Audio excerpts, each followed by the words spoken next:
High বন্ধুরা, পরীক্ষার আগের রাত মানে অনেক টেনশন, তাই না?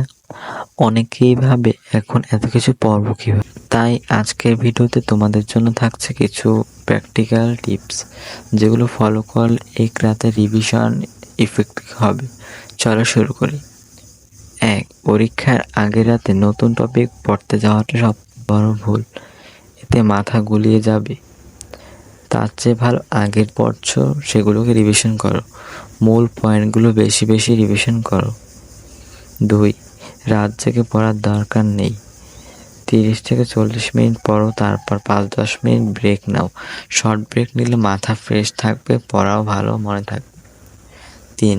পরীক্ষার আগে ঘুম না দিলে পড়া মনে থাকবে না, তাই কমপক্ষে 6 থেকে 7 ঘন্টা ঘুমানো দরকার। তো বন্ধুরা, পরীক্ষার আগের রাতটা যদি ঠিকঠাকভাবে প্ল্যান করে পড়া যায় তাহলে টেনশন কমবে ও রেজাল্টও ভালো হবে। এই টিপসগুলো তোমাদের কেমন লাগলো অবশ্যই কমেন্ট করে জানাও। আর ভিডিওটি ভালো লাগলে লাইক করো এবং চ্যানেলটি সাবস্ক্রাইব করে রাখো।